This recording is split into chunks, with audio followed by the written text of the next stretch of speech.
30 years. With teak, it's almost like a light switch goes off. At year 25, it turns into wood that's really good for marine use, for outdoor furniture. Hi, I'm Dave. Katya and I have teamed up with Neil from U.S. Captain's Training to bring you the Captain's Chat, to vlog about interesting people in the marine industry. They share some of their life with us, so we can share it with you. On this episode, we talked to Kevin, owner of Diamond Tropical Hardwoods, about sustainably growing tropical hardwoods on his tree farms and sawmills in Costa Rica and his reforestation efforts. I started this business in 1992. At Harvard, we learned how to research really well. And so my wife and I spent a lot of time in tropical agricultural institutes, agronomy. In Costa Rica, it's very low key. It's about the size of West Virginia. It's a very friendly place. When I went to Thailand a few times, I was really impressed by it. They called it the country smiles. When I went to Costa Rica, they said, wow, the people are really friendly here. They're really nice. They said, it reminds me of Thailand. So I'd been an entrepreneur ever since I think I was born. In the womb, I was kicking my mom to get out quickly to try and start a business. So before this business, we started a business kind of like Ben & Jerry's. It's called Fro Crunch and frozen yogurt. I learned a lot from it. That business failed. And I tell people before that, a really highly successful painting and construction business. And you learn different lessons in a business that's successful versus one that fails. But we had this business, reforesting, since 1992. We're very ambitious. We'd like to have a franchise like a Subway or a Dairy Queen or whatever, what do you want to call it, a Sears or a Kmart in every country in the world. And a lot of it is helping people educate kids. And sometimes it's very difficult to change the way people think. When we first went to Costa Rica, everybody said, burn your farm, chop it, brush it. It was synonymous. I was like, well, if you burn it, doesn't that add to global warming? Doesn't it kill a lot of animals and really kind of harm the soils and stuff? And so over years, even like 15 years, I would have employees come back to me and say, don't burn, it's bad for the environment. And when I first went to Costa Rica, it was really kind of sad. There was a lot of homophobia and things like that. It was almost embarrassing. Like, I'm from Montana, a rather conservative part of the country. Mm-hmm. And now in Costa Rica, gay marriage is legal, and it's just a very pleasant place. They like to call themselves the Switzerland of Central America. There's a democracy there. And then we also work in Nicaragua. A lot of what we do there is pro bono, like we plant a lot of trees.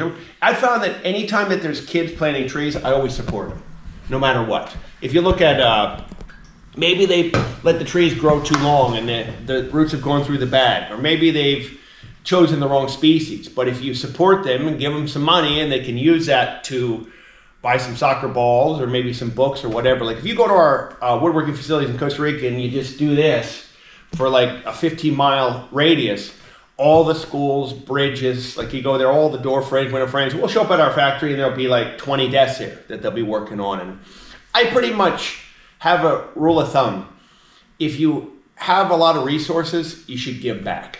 My father taught me that, to like be generous and help people. We're a for-profit business, and something like people ask me, oh, what's your legacy? What do you want to be remembered for? And what I'm most proud of after my children, my 4 kids, are tree planting. And that's what I enjoy the most. Like if I go out, I can work on reforestation projects and look at how a tree's been pruned and how it's reacted, or like you look at the spacing and see how they're growing well or poorly, or certain trees like areas that are really dry or with good drainage, other trees like a little bit of shade and a little bit of, like if you look at a jungle or Mother Nature knows a lot better than the rest of us what to do. If you look at areas where a tree falls in the jungle, there are heliotropic trees that grow really fast and like the sun. And there are other trees like our 5 main species of native species, Granadillo and Goncala albus, which this is the Goncala albus tiger wood. This is a Granadillo here. It's a red wood, a little bit harder than mahogany. It's very beautiful. That's a Granadillo piece up above here. They're native to our area. They're in danger of extinction. And I like to tell people or ask them, tell me the name of one tree in danger of extinction. Nobody can. Everybody knows about pandas. Everybody knows about tigers or like sea turtles. But when you talk about trees that are in danger of extinction, we researched the most valuable, the rarest, the finest woods in the world. And if you look, there's Cocobolo rosewood. Like there's this tree here I planted, in fact. This is a thinning from one of our projects. That's Cocobolo rosewood. This is Cocobolo rosewood. This is a teak root here. This is Goncala albus. These two are here. My favorite one. This is almost like ironwood, or it seems like it's petrified, but it's not. It's just incredibly hard and dense. You have to feel how heavy that is. Oh, it's just crazy. Like that's a root ball. Everybody else throws that away. We make it into a nice coffee table or a accessory table or whatever. monkey pod here. Mango is amazing. It's like koa. I call it the poor man's koa. Koa is one of the most famous and expensive and rarest woods in the world from Hawaii. And this is mango, mango, mango, mango. That's mango here, this slab. They've got a lot of figure in them and a lot of fiddleback and curl and stuff. And it's funny, most people don't realize it's the same species that's the fruit you eat. We were talking about that. We were wondering if that was the case. It's sad. So many things are burned or thrown away, or they just go to waste. And most of the wood, like when we walk around in the basement where we have our wood collection down there, a lot of those species are, it's woods that no one knows about, and they're pieces that other people don't use. Like we'll get a hollow log that no one would ever cut up at a sawmill, but it works great as a base for this table. I mean, this is kind of cool. Somebody hung a piece of metal on this old mango tree 50 years ago, and it grew around it and made some beautiful figure. I've done a lot of things that nobody else tried, or they would tell me, the experts and the reforestation engineers, they would say, you can't cut off the apical bud or the growing part of the tree, it'll kill it, it won't grow. Or you can't clone a tree with just getting a piece of a branch from it and stuff. And so I couldn't find Coca-Cola rosewood seedlings. And I did about 2,500 of those 1 year just from grafts and cloning and such. And it's funny, we had a fellow come by one day, he found a bunch of giant Goncalves trees that were very tall, up to 10 feet tall, but really slender and spindly. He showed up at work one day with a big pack of those, and he said, I got these from a big mama tree, let's reforest them here. And I even went into reforestation projects where people had already planted their trees and bought those and moved them to my projects. The first time we ever bought a big set of teak trees, this farmer came out and he watched us cut them down. He said, I cut those trees down 20 years ago. They grew back and he sold them again. Yeah. And some species like teak and cocobolo, you can't kill them. It's incredible. I can cut down teak posts, leave them on a concrete slab for 6 months in the sun, and you put it in a fence or you put it out for your garden and it starts to bud out and grow. So many living fences in Costa Rica where they have barbed wires in them. Many of our pieces, like if you look at this huge teak base here that weighs about 1,000 pounds, this had barbed wire in it.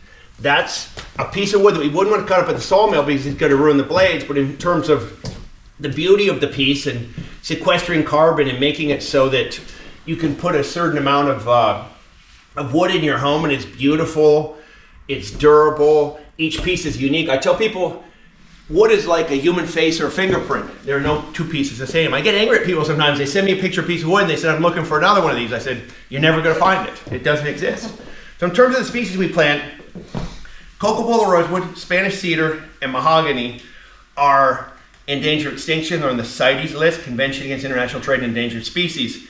And that is just kind of dumb luck, or like my brother likes to say, a lot of times in business, it's just being in the right place at the right time.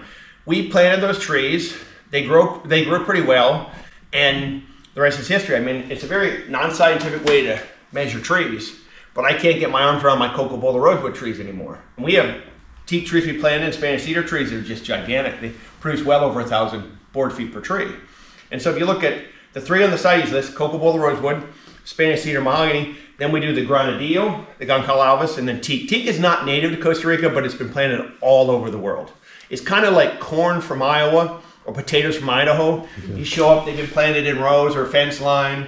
You get a permit to cut them down, you harvest them, and then they grow back. And so teak's an industrial application wood used a lot in the boating industry. We've helped thousands and thousands of people fix their boats. From moms and pops, individual pieces and such. Like if you look at this, here's a picture of the Cuddy Sark that we did for the, pretty much this whole catalog is our stuff from a big company in England. The Cuddy Sark, we did that for the London Olympics, and we did Lord Nelson's flagship, the Victory.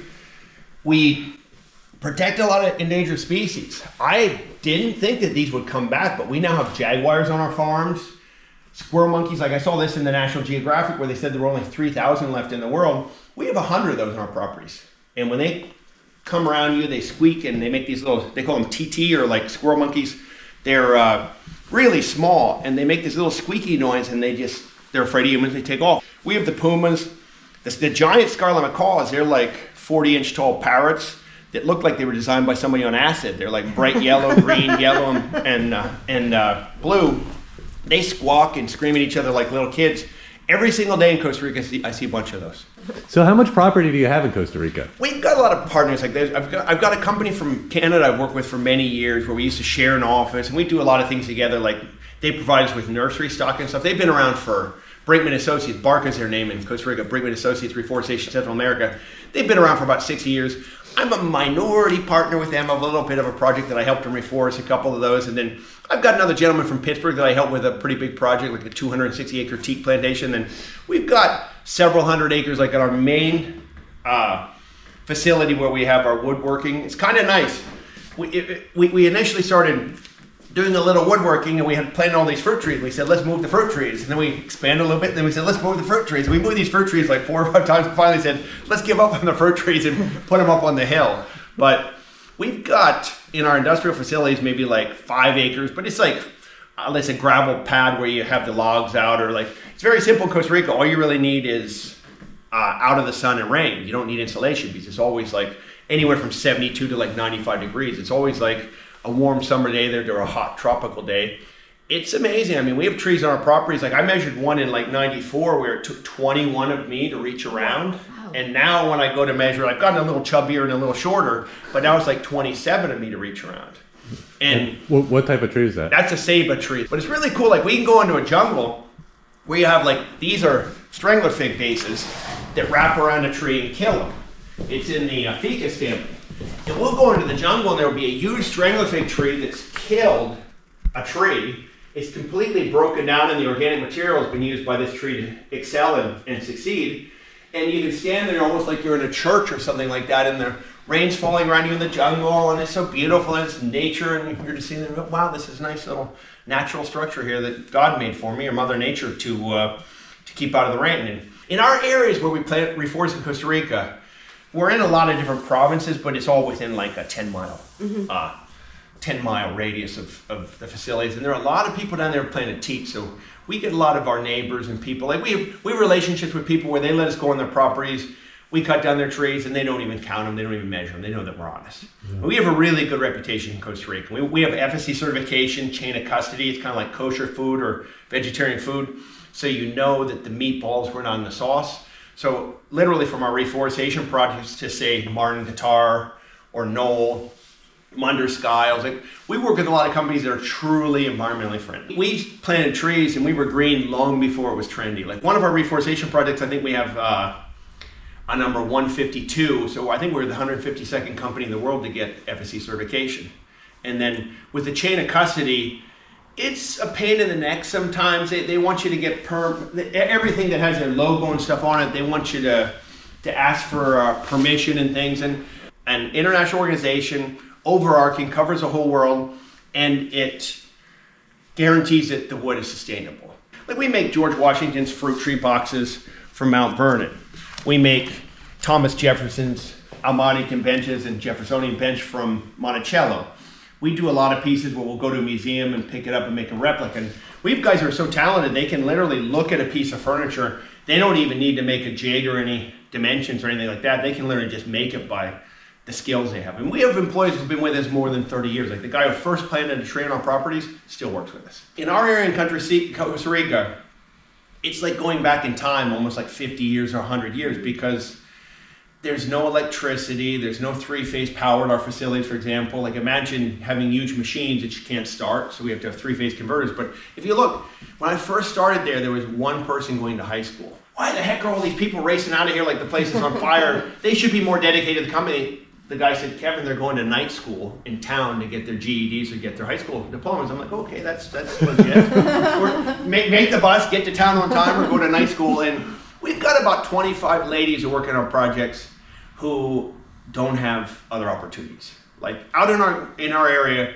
second grade education, you had to go to school up until elementary school. They go to school for half a day. And so it's almost like they're losing the competition. Like if you look at South Korea, you look at Japan, you look at Germany and some countries that are so advanced and they stress education, and it's almost like cultural. And Costa Rica is a beautiful place, a wonderful place. People are very friendly there, but still, I would like to see them make the school day a little bit longer and the school year a little bit longer, and maybe give some incentives to some of the poor people.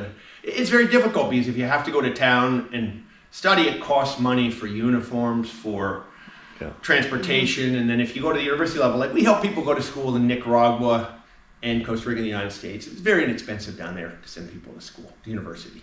And I think there's certain things you can never people can't take away your education. And so if you get a degree and then I'm crippled or I'm handicapped or whatever, I get injured in some accident, I can still work and still provide for my family. Whereas in Costa Rica, I would say almost like 25 to 33% of our employees are illiterate, which is kind of sad. And I used to think those people were not smart or intelligent, but it's amazing the things that they come up with. Like they'll invent tools or they'll do things in a way that's just faster, smarter, better. And it's like, wow, I used to think that these people were not smart, but it's just that they don't have book learning. Right. They have different experiences. Then we have some private label lines of furniture that we make for companies.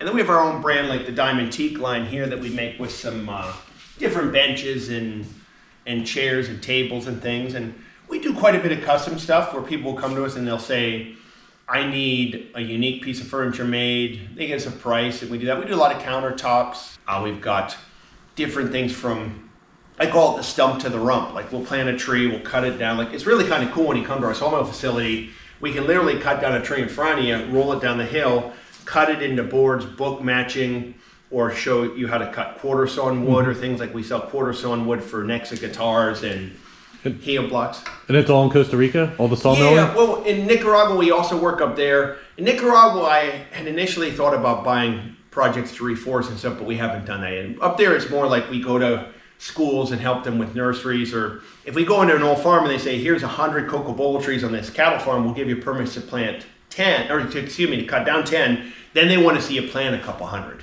So you show up with the trees, and it's really cool. Like that's something that makes you really proud when you see these little kids out with trees and they're planting them, and you get it in their mindset. And if you can change the way that kids think, you've changed the world. I mean, we export to like 50 different countries.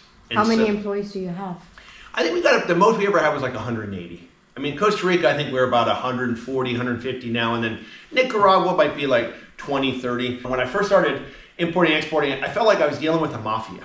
I was going to ask you about the logistics. Now I think it's easy and simple. Like I can literally get paperwork on a container and like the Lacey Act that guarantees that the wood's legal, and then all the permits we have for importing, like the endangered species need special permits. And that can take some time. Like you show them the wood and then a month, 6 weeks later, like it's taken up to a year sometimes to get permits to export the mahogany Spanish cedar from trees that we planted. It's funny, like Costa Rica is like a middle class country. Like you drive around there and you see homes with cars and decent houses. I mean, it's not like the US where so many people here have more than they need. Down there it's at a, not a basic level. I've seen it develop quite a bit since I've been there for more than 30 years. I almost consider myself to be half Costa Rican because I have a US passport, but I spent 30 years down there. I go down almost every month, check out and see what's going on. And my favorite thing to do is to go out on the reforestation project and say, how can we make these trees grow faster? Or how can we make them grow straighter? Like we work with some world famous people who are like the experts in their field, like Raymond Keogh and Teak. Like at one point, I think he was running like 400,000 acres of a reforestation project in Indonesia. And I tell these engineers and these people who do the cloning and things, like they come to our properties and they use our trees because they're the oldest ones and the best ones. And then it's almost like the umbilical cord, like the stem cell stuff, where they get it right at the intersection from the ground where the roots start and where the bowl of the trunk of the tree starts. They'll get that, get in a medium, kind of like sand, and then they'll work through it. And they've figured out how to improve the genetics in several species of trees that we plant. And some of them they're still working on, but what they like to see is a tree that, say, after 20 years is growing straight and true. And you're like, that's a good mama. And then you can, if you do a clone, you don't have to. But if you can cross that tree and cross-pollinate with another tree that's like we call them plus trees or king trees or super trees, and then you get those. I was just recently on a project where we had Malaysian seed, which was supposedly the best in the world. And then we looked at the trees that we're planting, and they were 3 times as big. But if you look at it, trees and animals or whatever, they are accustomed to a certain area. We can take a tree from Guanacaste that's a drier part of the country, bring it down to our area that's rainy, and it may not grow as well. Whereas if you get trees in your area that are growing really well and they're native there, I think that's a no-brainer that they're going to work well in. That unique tree, like the stuff that's got the amazing figure and stuff. Like if you look at it, this here has a beautiful crotch in it. Some people call it a feathered crotch or whatever you want to call it. There's different things. Like I have posters that have 50 different ways to explain figure of mahogany. Then you get here in Hawaii, they'll call this rills. Like how many of those little waves or things are in it per inch. This is from Steve Tobin, an amazing artist, and he likes to see pearls in his work that you grind down into the pearl so you see inside the pearl like the wood. Like, he's a really sharp fellow who knows a lot about art. I just follow his directions and he tells us what to make for him. Like, Steve designed this table here. He does very whimsical stuff. He'll put like X marks the spot and hide some treasure under it, or he'll do zippers and stuff. That piece over there he designed as well, that's standing up with the black inlays and stuff. And he does a lot in glass, metal, clay, all kinds of things. We supply a lot of people with giant slabs. Everything we do, we try and get organized where if you look, there's a number on stuff. Like, there will be it's hard to see, like on the ends of the pieces of wood here, you'll see numbers. Like this guy here is 1915. So that we have all the dimensions, how wide, how narrow, how thick it is, whether it's sanded or not, whether it has a finish and things. And then we've got a master list, so it's got cross cuts on it, it's got bases, it's got different species of wood. So you'll call me up and say, hey, do you have any slabs? I'll say, do bears poop in the woods? And then I'll say, well, do you have anything this size? I'll say, well, look, if you look in this column, that gives you your maximum width. You want a dining table, 40 inches wide, hit that column, hit your length, and then we have picture length, so you can see both sides. This will look exactly like that when you put a finish on. Like, mangle's a funny wood. I send out a lot of free samples. People call me and they said, I didn't like that, but when I put a finish on it, pop, shazam, wow, it's like Kramer in Seinfeld, his hair shooting out of his head. So many people in my life have been mentors to me, like Don Thompson from Thompson Mahogany, used to work at Martin Guitar. He was the president of the International Tropical Timber Organization. He took me under his wing and helped me learn about kiln drying and things like that. I would show up at his business, he said, what do you want to learn about today? Teak will grow 18 to 24 inches in a month. With teak, it's almost like a light switch goes off. At year 25, it turns into wood that's really good for marine use, for outdoor furniture. Like, if you look here, this is a standard teak. It's got some sapwood or whitewood in it, but if you look at the petals we make for Knoll, that's really high-end teak. Do you make the furniture here, or are you making it in This Costa is Rica? primarily just shipping, receiving, packaging. Occasionally we'll put some legs on stuff, or we'll get somebody who comes in and says, I love that cross cut there. Could you finish it for us? And up here we don't really have a spray booth that is, I mean, we're good and we work hard, but if you can control certain factors, like in Costa Rica, we have things like if you touch that granadillo there, it's as smooth as a baby's bottom, like a mirror. And then if you hit this guy here or that one, they're nice and they're smooth, but it's not a catalyzed finish. Like, I'm a big fan of water-based products, environmentally friendly. Like, I know this is water-based. I think this is water-based. This is water-based. These are from a client. Like, I'll have people call me and say, oh, Kevin, can we go to your reforestation projects? Can we check things out? I'm like, absolutely. I'm perfectly happy to help people learn how to plant trees better. I'm happy to give you trees. This reforestation project, since we hadn't done this before, we put the trees a little too close together. Like, one of the smartest tree planters I ever met said, Kevin, you can always take a tree out, but if you're lacking a tree and you get to the final cut and there's too much space and the sun's hitting the ground, you don't have enough trees, you're losing the potential to stand or the property. And so we planted a little tightly spaced in, like some of them only like 2.5 meters between them. Then we moved to 3 by 3 meters, which is about 10 by 10 feet, like the height of a basketball hoop. Now we plant 4 by 4 meters. These are 6 months old, so they were growing around 18 inches to 24 inches a month. I've seen mahogany trees grow 40 inches in a single month. It's just crazy, like a meter in a month. Like, if you were a mahogany tree, you wouldn't even be 2 months old. So they're the biggest trees at the end of their rainy season. Here, if you look at these trees, the books told us we wouldn't have to do a thinning until year 3 or 4, but our trees were growing so well that we had to do a thinning at year 2. And I like to walk around our reforestation project and say, find me a crooked tree, find me a spindly tree, or a Charlie Brown tree. They don't exist. Like, we get really good, nice straight trees. So they grow so fast in height, but how about diameter? Initially, when you first plant trees, you're getting them to compete to grow tall and straight and true. It's kind of like kids. I tell people, if you treat your trees correctly, they're like little kids. If you treat them correctly and give them good lessons, you read to them and feed them well, they grow straight and true. And so initially you want the trees to compete for sunlight. And then when the branches start to touch, pretty much what you see above ground is what you see underground. And if the trees are, the branches and the canopy is touching and there's no sun getting through the soil, then it's not breaking down the organic material and stuff, and it's not as good. you want some sunlight to get through. And if you have trees that are so tight together and there's no opening in the canopy, that's exactly what's going on with the roots as well, so that they're competing. If we start with 400 trees an acre, you're only going to end up with about 40 or 50 at the end. Like, you have a space between the trees, like 15 or 20 feet at least for the big trees at the end, the final cut. Like, I've got some pictures in here in my my computer. I keep a lot of them. Like, this stuff here, I think, are 7-year-old teak. There I am down there showing the how they've grown so tall. Like, we have trees we planted that are 150, 160 feet tall, and it's funny, like, there's such a, I mean, I could show you Goncalawas trees I planted that are 30 years old and they're not even 10-inch diameter, and then I can show you trees that are 28 or 30 inch. So those are obviously the ones we want to use for cloning or to propagate the species in other areas. We don't plant a lot of species. Like, a lot of times I just do it because it's a national tree, or like I'll show up in a nursery and there'll be some beautiful seed stock,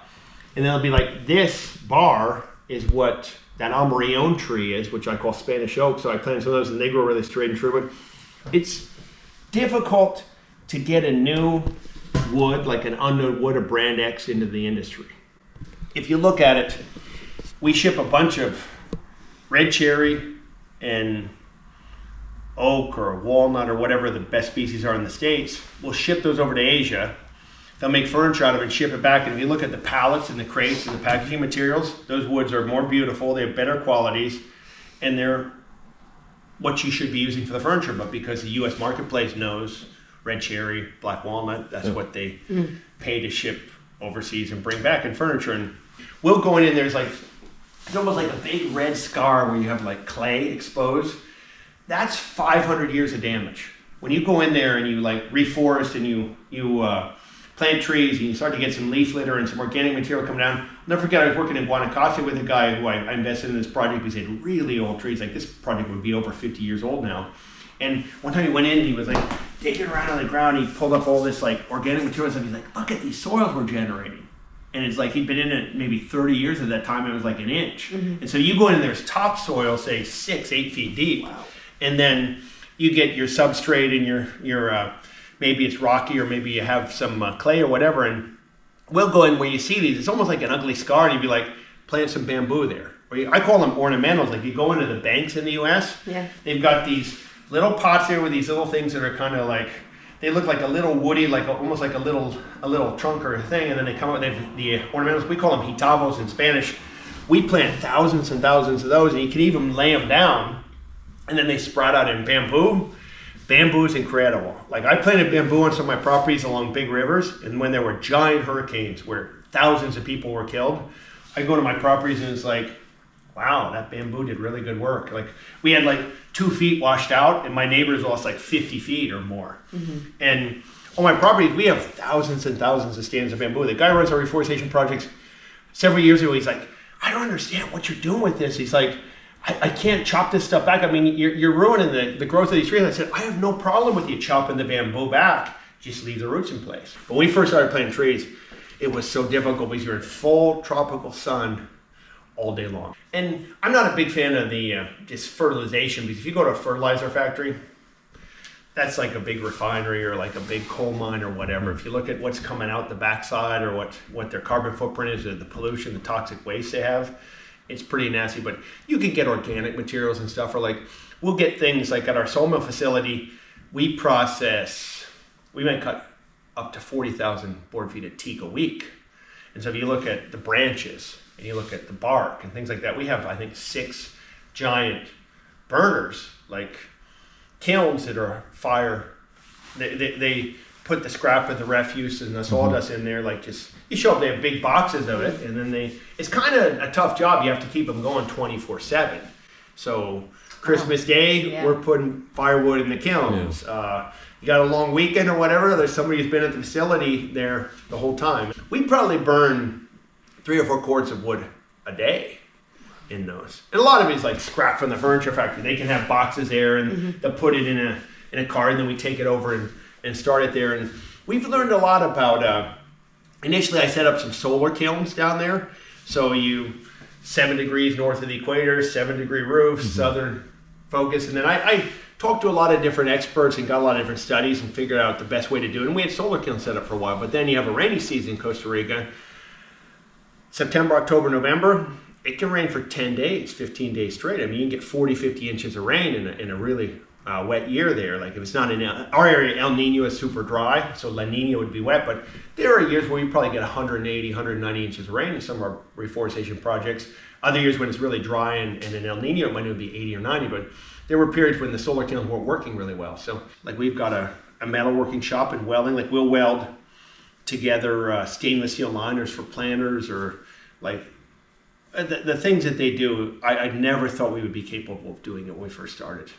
It was so difficult down there. Like I went to get a hot water tank when my mom was coming down one time. I was going to town, like, yeah, my mom said I'd like to have hot water for her. They're like, what's that? They don't have hot water tanks in a poor community in the tropics.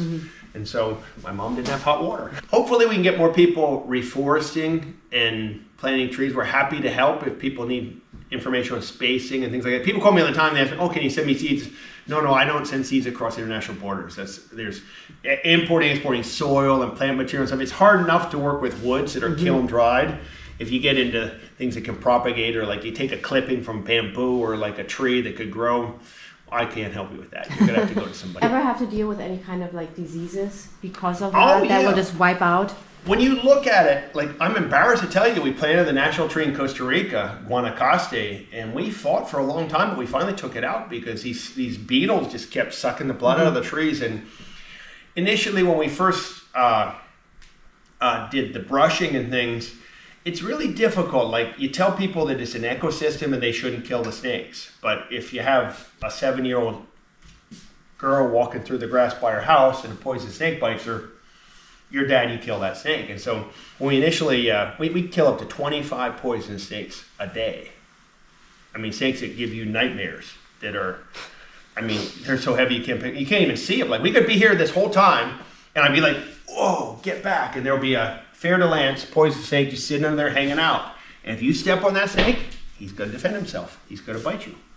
And we had problems with rodents that would go in and they would like girdle the trees and eat the bark around the base. And it was like, of course we have too many darn rodents. We were killing all the snakes. And we'd be like, leave the boa constrictors. There are snakes like micas that kill the poison snakes. I mean, it's an ecosystem. Like once you get back, and the fact that we have properties that have jungle, streams, springs, river frontage and stuff. Like I'm from Montana, and so when I get to a nice place and I can see the mountains and there's a nice view, I'm like, I'm good here. How much does this property cost? Oh, it's the cheapest farm?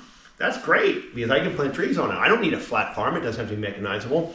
It's like we're in a little rural community, and I mean, 2% of the people work with us, and then we know their families are big Catholic families down there. And so if you look at the influence we've had, like you send somebody's kids to university, I think you've changed your lives. Or there's certain things, like we've had a guy who had a severe accident on a motorcycle. I'm like, I'm not a big fan of motorcycles.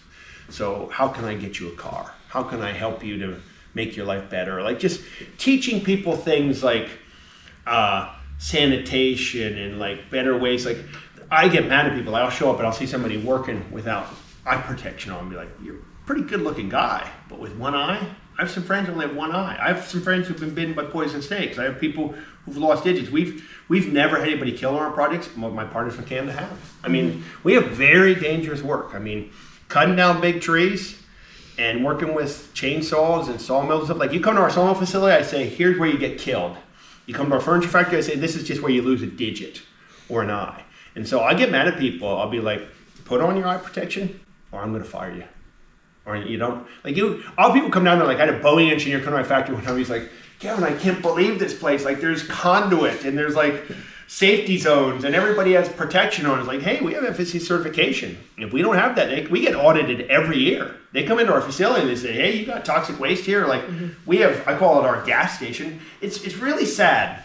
Like my son said to me the other day, he's like, Dad, you have the most positive impact of almost anybody in the world in terms of how many trees you plant. I'm like, yeah, but when you get that 55-gallon drum of old motor oil, like your transmission fluid and stuff like that, we try and recycle using chainsaws for the oil and stuff. Or like around our gas station, we have these collectors that, so if there's a spill, we put sawdust down and we collect it on the metal, old corrugated metal and things like that, the roofing materials. And like I've told people, like people they get mad about like following the law or like not dumping toxic waste and stuff. It's like, I live here. I drink water out of here. Like we have springs on our properties. We provide water to over 1,000 people. So if I pollute that water, I'm urinating my own well. I think it's the Iroquois or like the seventh generation, like these Indians who said, it's not only what we do today, it's what we do that will affect 7 generations in the future. And it's like, if you look at some of the trees, hopefully some of the trees I planted will never be cut and they'll just be used for seed sources or cloning or whatever. I mean, cloning can scare people sometimes, like, oh, aren't clones bad, or AI and this and that. It's like, if you go to a really healthy tree and you clone it and you provide that to some poor farmers who can plant it and then cut it down in 25 years and send their kids to college, I'd say it was a net benefit. Mm-hmm. So, I mean, we do our part to make the world a better place, a little bit cooler. And I mean, I don't care if you're a Republican or a Democrat. I mean, I have a lot of those people as clients, and I'm a practical person and try and put myself in your shoes to see your point of view. And maybe you don't like Trump or maybe you don't like Biden, but if you don't think you should protect the environment and have clean water and some trees around your house, you're a fool. I like to carry the clipboard because it makes me look important. Yeah, nobody will question you. One time in Costa Rica, I had a friend from Harvard who went down there with me, and he loved trees. He helped us do the reforestation. He speaks Arabic, French, like he learned Spanish really fast. In fact, he married a Mexican lady. I went down by the river with him and hung out for about an hour just to take it easy. Like I don't take days off. Like I'll work for more than 6 months without taking a day off. Like if you look here, this is like the Russian Kewpie dolls. So we have planters nests one inside of the other, inside of the other, inside of the other. Like I'll come up with like a 12-inch cube or a 16-inch cube that fits in the 20 and 24 and 28-inch cubes, and some of my clients will be like, we don't need those, we don't want those, but then they start buying them. And a lot of this stuff, like we send a lot of our furniture up in crates. Like we have these designs that tells you how to take them apart and which screws to take off and what side and stuff, and then we recycle those. Okay. Like literally, you'll see me walking through my warehouse. I'll be picking up corner protectors, strapping, cardboard. Like once I get to know you well, we'll send your product out. Like you'll order something, we'll send it out in an old beer box or a Pampers container or whatever, or like an Amazon box because we're recycling it. Like so many things here we recycle again and again. Like all this slab wood here. So what do we got? If you look, mango has no sapwood. It has no whitewood, so this would be mango. If you look at teak and monkey pod, you can see it more on the ends. If you look at this would be mango because it has no sapwood. That would be monkey pod because it has sapwood on it, whitewood. Like that has sapwood or whitewood. Like the one there that says JT, that's got a little bit of sapwood on the side, that's monkey pod. And so every one of these is cataloged, dimensions, pricing, whether it's standard or not. Like this is kind of Kevin's wood collection here where I put the highest figured stuff aside for me, for like personal use. It's like figured teak. This is monkey pod that looks like figured black walnut. There's a really nice piece of Coca-Cola rosewood in here. Like the mango, I tell people I can take one piece of mango, cut it into 5 boards and send it to a fine woodworker, and he'll swear it's 5 different species of wood.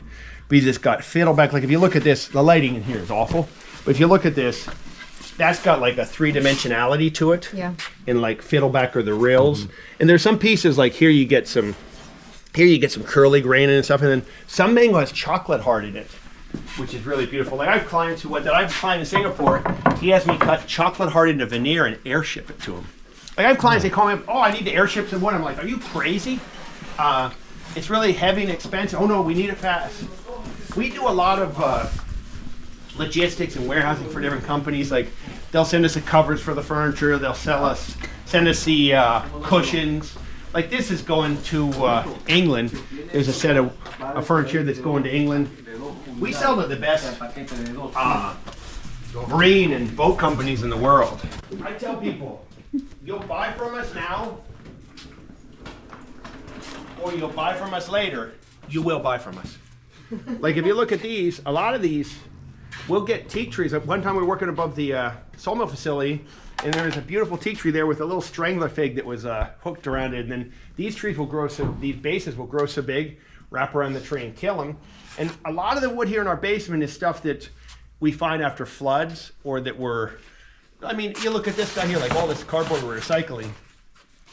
at the sawmill facility, nobody's going to cut this up. He's just got a big hole in it. But we'll sell it to somebody who uses that for a light, or they'll put epoxy in them. These are Coca-Cola rosewood trees I planted. Root balls here that people use for like accessory stands and things like that. And like so many of these pieces, it's like one person's trash is another person's treasure. Like we'll sell these to people who make amazing dining tables or coffee tables. Like I sell a lot of the teak crosscuts for bar stools. And down here the pieces are not as big because we have poor access. But like here's granadillo. Most people would throw that away, burn it. But it's just such a beautiful piece of wood, and you can book match them or nest them and put them in places. We sell a lot of this teak TNG. A lot of it used for siding and housing and boats. And we do a lot of teak decking for boats. And like I have some of the best boat companies in the world that I supply. Viking, Valhalla. We just got a purchase order from Hinckley Yachts. Teak decking systems coming by next week. Like I sell a lot to Vandecastle in Europe, Global Timber. And it's funny, a lot of my wood gets sent all over the world and it gets sent back to the US. And it's like, wait a minute, let's not travel so far with the wood. Let's just ship it here and then sell it to you directly. But you look at like, here's some mango, monkey pot. Like those are some big mango cross cuts. And like if you have consecutive pieces, people appreciate that. I got this old timer in Costa Rica. You give that guy an adze and a hatchet and an axe, he makes chips fly like a beaver. And he does all these amazing carvings and so on. I kind of give him free reign to do what he likes. Like I'll show up and he'll see something in a piece of wood like this here. No one's ever going to use that in most woodworking businesses, but you put a nice piece of glass on that or something and nice base. I apologize that the lighting's so poor down here. Oh, it's fine. Yeah, like here's an old mango tree. No one else has got to use that, but you put like a 60-inch piece of glass on that and put that in a hotel. Like I have, personally, I call them free-form furniture. Like I'll make a chase lounge and put a chair in it, and I'll have like a place there for like a glass of wine or a coffee cut. And then you can go out and you're sitting there reading the paper. Your wife can be on the lounge and stuff, and it's just one piece of wood. Like these pieces here, like that's a big old teak tree. There's some mango ones down there. Like this guy's gigantic. I have some of these that are like, literally, my gosh, the three of us could fit in the hand of a mango tree.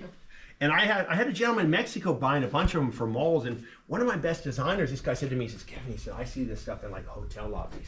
Like kids, like you're checking in and the kids have nothing to do. They're all there climbing over all these pieces of wood like a jungle gym. But some of these are really cool when you put a piece of glass on them, so you can see what it looks like. I mean, Mother Nature's amazing. Like here, big old hollow log. Everybody else throws it away. We'll sand and bring up here like that. Maybe it might take a lady 20 hours to sand this. Bring it on. That feeds her kids. Send somebody to high school and hopefully to college. Yeah. I mean, that's one of the things I'm most proud of. Those 25 ladies who wouldn't have jobs if they weren't working with us. Many of them have been with us like more than 20 years. I made a point of like empowering the women, make them into foremen and stuff. A lady would come to me, she's like, Kevin, I don't like this. I'm the only lady at these meetings. I'm like, that's the point. We want to have 3 ladies at these meetings. And we want to have 10. And we want to have one of you running the place. I truly believe if women ran things, if you could only be a world leader if you were a woman, the world would be such a better place. Fewer wars, men with their testosterone and their violent tendencies and stuff. A lot of times I'll go to give bonuses to men. I'll give them $500. I'll be like, wait a minute, give me that back. And I'll give it to the wife. I'll be like, she'll use it for like clothing and school supplies and stuff. Men do stupid stuff. So all this cardboard, like you see this, all will be recycled. My guys in Costa Rica don't like it sometimes. Why is he sending this stuff down to us? It's like, well, what do you want me to do? Put it in a landfill? Throw it away? Yeah, we sell prodigious amounts of this teak TNG. Yeah. I've had developments, $100 million developments, buy containers direct of it, and then I have somebody calls me up and it's 10 square feet for a shelf in their boat or whatever. Very practical stuff. Universal TNG.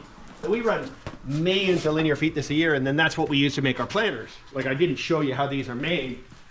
These guys, before we started making these, we had so many shorts and so many small pieces, I thought they were going to fall over on somebody and kill them. Like we had piles of stuff like 20 feet high. These have stainless steel straps on them around the tops and the bottoms. There's a stainless steel strap here, stainless steel strap there. And they've got raised feet on them so that they dry out underneath. And then I have them so that they nest together in packages. Like if you look at our cubes, we do everything from 16 to 32 inch cubes. And then these guys, some of them are almost like coffin size. They're so darn big. And then they fit inside of them. And is it highly profitable? No. But does it create a lot of jobs in the tropics for people who don't have other opportunities? Yes. And does it use seconds and shorts and pieces of wood that we can't sell to the marine industry or use for the finest furniture? I have a really good client in New York City. I asked her one time, I said, oh, we've got some knots or some natural holes and stuff, extra drainage hole in the bottom. I'm a natural salesman, so I'm telling her, you don't mind this? She says, Kevin, I don't care what you put in them. You could put dead X, Y, or Z in them. I fill them with soil. She said something a little more crude than that, but I don't want to repeat it. And then we make the least expensive teak trellis in the country. All of our stuff comes fully assembled, and we have it year-round. So like a lot of my competitors go, I don't have any teak benches, or tell me you got some plans. All people go through Google. You're the 22nd company I've called. Tell me you have some mango wood. I'm like, yeah, what do you need? Yeah, like our business plan is a little bit different from other people's. We don't get a bunch of cheap stuff in Asia.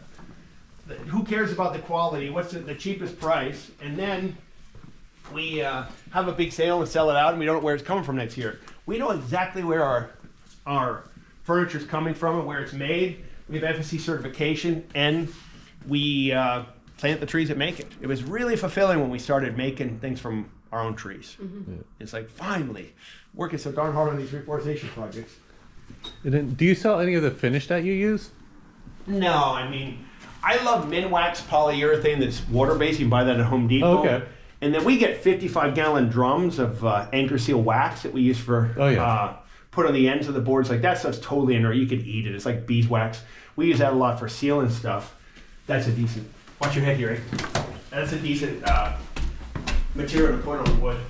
And I'm a big fan of Ben Moore products. Like I have a lot of clients who come in that want to paint furniture a specific color or something like that, and so we do that.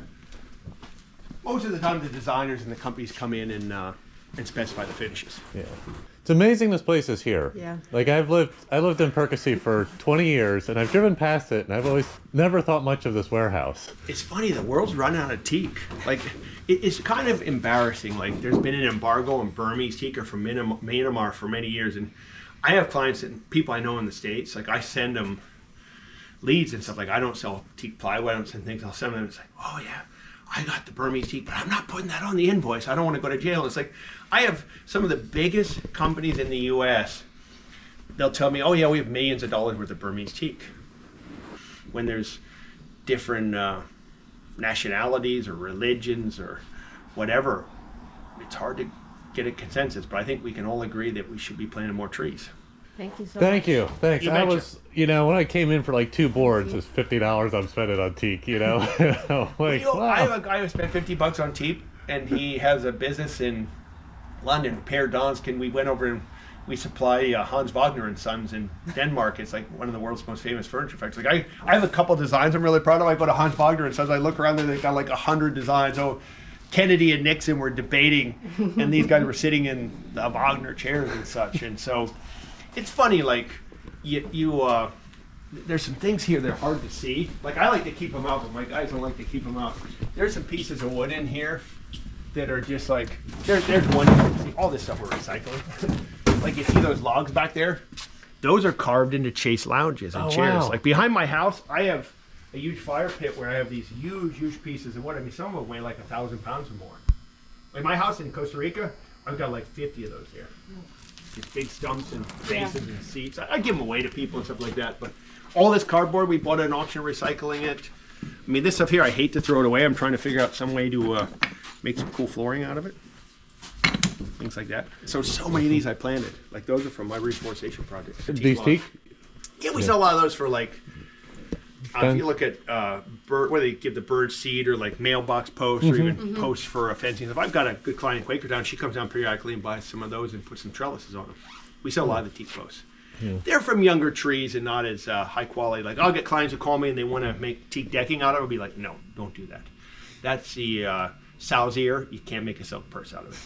You'll call me back in a week or two and say, damn it, I only got a 25% yield out of those teak posts. I said, I told you, they're not teak posts. You want to buy teak decking? Come to my West Marine room where I made like 65 different battens and decking and cap rails and stuff for West Marine for years. So how's mango and monkey wood compared to teak for rot resistance? It works pretty well outdoors. I've got a bench. I should have put it up on sleepers and raised up off the ground, but I've had this bench outside of my house, I think, for like 16 or 17 years. it's holding up pretty well. And the monkey pot is no good outside. Okay, it's an indoor wood. I've done some samples of that outside, even with a finish on it, and 18 months later, it's holding up poorly. But teak's the king. Like, I tell people, they'll call me up and be like, hey, I'm looking for a substitute for teak. I'll be like, yeah, they've been looking for that for 2,000 years, and they're still looking. It doesn't exist. But the monkey pot, I call it figured black walnut piece. It's got a lot of character, a lot of coloring and stuff, and they get massive. I mean, like, look at this. I mean, we have slabs that take 6 men to move. Yeah. They make nice dining tables. And we ship them all over the country. And then doing the book matching and the numbers and stuff on it. Like, we supply a lot of showrooms where they'll buy a couple of these, book match them, bleach them, make beautiful tables out of them and stuff. And you can't do everything. I mean, we've got world-class reforestation projects. We do make some world-class furniture, but our key role, I think, is to try and get more people to plant more trees in more countries. I have teak trees that have 1,400, 1,500 board feet in them. I mean, I'm 74 inches, and so these trees, they might be 130, 140 inch circumference, and we can get some good wood out of them. So how much of your family is involved in this business? My daughter worked with me. She went to Cornell and then worked here and helped us get things set up really well. And she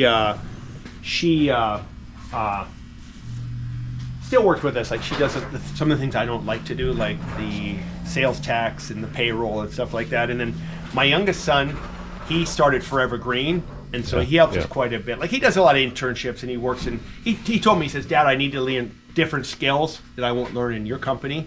And I'm perfectly happy to give the business to my family. My oldest son helps us quite a bit.